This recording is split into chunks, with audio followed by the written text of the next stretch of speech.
Welcome to my YouTube channel learning with dignity. My name is Garima. आज हम करेंगे class 4th Hindi NCERT Rimjhim book का पाठ 9 स्वतंत्रता की ओर। इस पाठ की लेखिका हैं सुभद्रा सेन गुप्ता जी और इस कहानी के अनुसार धनी एक 9 वर्ष का बालक है जो अपने माता पिता के साथ अहमदाबाद के पास महात्मा गांधी जी के साबरमती आश्रम में रहता है। धनी को पता है कि आश्रम में कोई बड़ी योजना बन रही है, पर कोई उसे कुछ नहीं बताता। सब उसे बुद्धू समझते हैं, पर ऐसा नहीं है। धनी और उसके माता पिता साबरमती के आश्रम में रहते हैं, जहां पूरे भारत से लोग रहने आते हैं। गांधी जी की तरह वे सब भी भारत की स्वतंत्रता के लिए खड़े रहे थे। जब वे आश्रम में ठहरते थे तो चरखों पर खादी का सूत काटना, भजन गाना और गांधी जी की बातें सुनना, ये सब काम होते थे। साबरमती में सबको कोई ना कोई काम करना पड़ता था। ये वहाँ का नियम था, जैसे खाना पकाना, बर्तन धोना, कपड़े धोना, कुएं से पानी लाना, गाय और बकरियों का दूध दूहना और सब्जी उगाना। धनी का काम था बिन्नी की देखभाल करना। बिन्नी कौन थी? बिन्नी थी आश्रम में एक बकरी।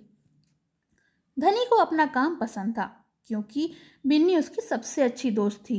वो उससे बहुत अच्छे से बातें किया करता था।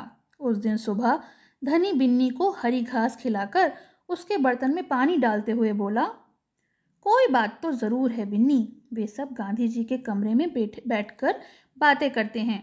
कोई योजना बनाई जा रही है, मैं सब समझता हूँ। बिन्नी ने घास चबाते हुए सिर हिलाया जैसे धनी की बात वो समझ रही हो। धनी को भूख लगी थी तो कूदता फांदता वो रसोई घर की तरफ चला गया। वहाँ उसकी माँ चूल्हा फूंक रही थी। कमरे में धुआं भरा हुआ था। उसने कहा, अम्मा, क्या गांधी जी कहीं जा रहे हैं? माँ खांसते हुए बोली, वे सब यात्रा पर जा रहे हैं। यात्रा? कहाँ जा रहे हैं? धनी ने सवाल किया। तो अम्मा जरा गुस्से से बोली, समुद्र के पास कहीं जा रहे हैं। अब सवाल पूछना बंद करो और जाओ यहाँ से। मुझे पहले खाना पकाने दो। धनी सब्जी की क्यारियों की तरफ निकल गया, जहाँ बूढ़ा बिंदा आलू खोद रहा था। तो उसने उनसे कहा, बिंदा चाचा, आप भी यात्रा पे जा रहे हैं क्या? बिंदा ने सिर हिलाकर मना कर दिया। उसके कुछ बोलने से पहले धनी ने उतावले होकर पूछा, कौन कौन जा रहा है, कहाँ जा रहा है और क्यों जा रहा है? बिंदा ने खोदना रोक दिया और कहा, तुम्हारे सब सवालों का जवाब दूंगा, पर पहले इस बकरी को बांध दो। ये मेरी सारी पालक चबा जाएगी। धनी ने बिन्नी को खींचा और पास के एक नींबू के पेड़ से बांध दिया। फिर बिंदा ने उसे यात्रा के बारे में बताया। उसने बताया, गांधी जी और उनके कुछ साथी गुजरात में पैदल चलते हुए डांडी नामक एक जगह पर समुद्र के पास पहुंचेंगे। गांवों और शहरों से होते हुए पूरा 1 महीना चलेंगे। डांडी पहुंचकर वो नमक बनाएंगे। नमक? धनी जो था चौंक कर उठ बैठा। नमक क्यों बनाएंगे? वह तो किसी भी दुकान से खरीदा जा सकता है। हाँ, मुझे मालूम है, बिंदा हंसा, पर महात्मा जी की एक योजना है। यह तो तुम्हें पता ही है कि वह किसी बात के विरोध में ही यात्रा करते हैं या फिर जुलूस निकालते हैं, है ना? हाँ, बिल्कुल सही, धनी बोला, मैं जानता हूँ। वे ब्रिटिश सरकार के खिलाफ सत्याग्रह के जुलूस निकालते हैं, जिससे वो उनके खिलाफ लड़ सकें और भारत स्वतंत्र हो जाएगा। पर नमक को लेकर विरोध क्यों कर रहे हैं? ये तो कोई समझदारी की बात नहीं है। बिल्कुल धनी, क्या तुम्हें पता है कि हमें नमक पर कर देना पड़ता है? कर होता है टैक्स, तो हमें नमक पर तब टैक्स देना पड़ता था।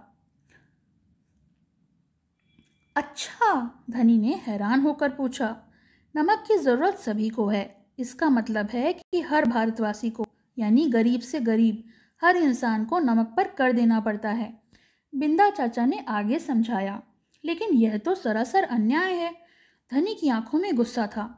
हाँ, अन्याय तो है, इतना ही नहीं, भारतीय लोगों को नमक बनाने की मनाही है, यानी वो नमक चाहे भी तो बना नहीं सकते।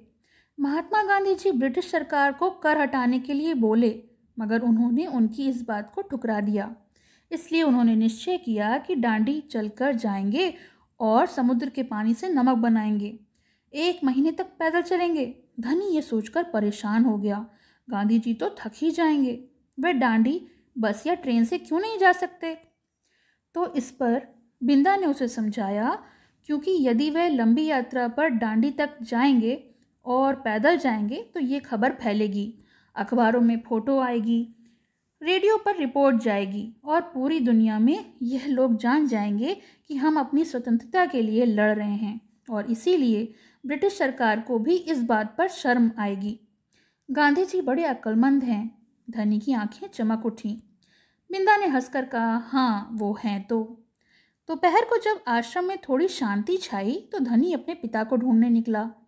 उसके पिता एक पेड़ के नीचे बैठकर चरखा काट रहे थे। तो उसने अपने पिताजी से कहा, पिताजी क्या आप और अम्मा भी डांडी यात्रा पर जा रहे हैं?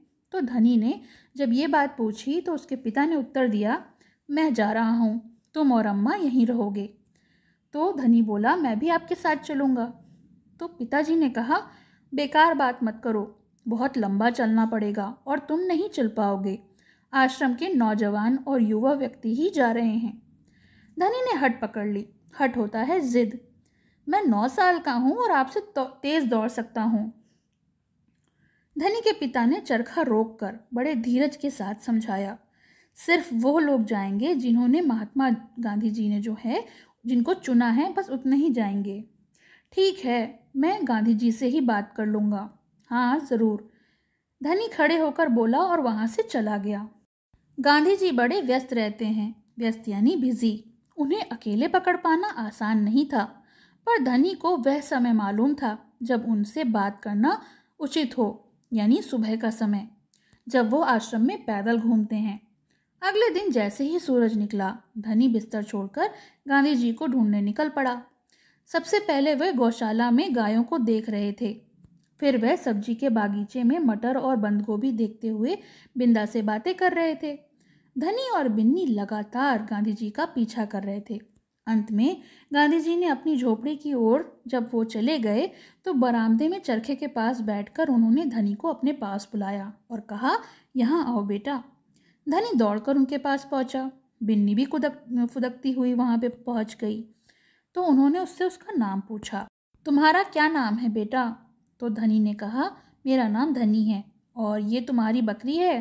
तो धनी ने बताया, हाँ ये मेरी दोस्त है बिन्नी, जिसका दूध आप रोज़ सुबह पीते हैं। धनी ने बड़े गर्व से कहा और मुस्कुराया, मैं इसकी देखभाल करता हूँ।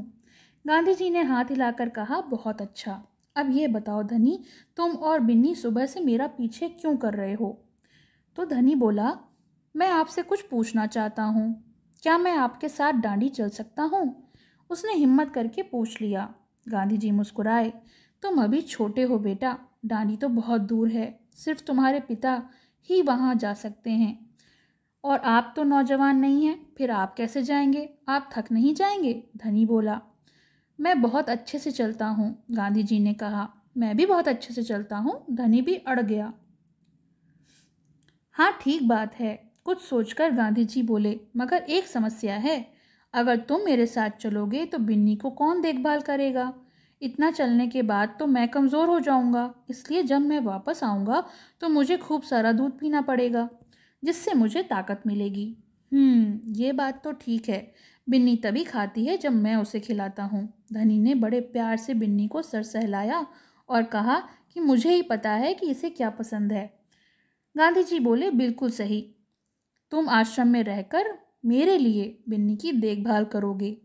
और ये कहकर धनी बोला, हाँ मैं ज़रूर करूँगा, बिन्नी और मैं आपका इंतज़ार करेंगे।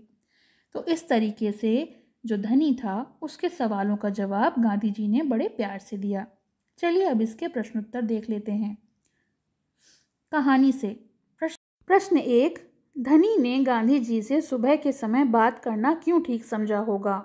तो इसका उत्तर है, धनी ने गांधी जी से सुबह से बात करना इसलिए ठीक समझा होगा क्योंकि गांधी जी रोज सुबह आश्रम में पैदल घूमते थे।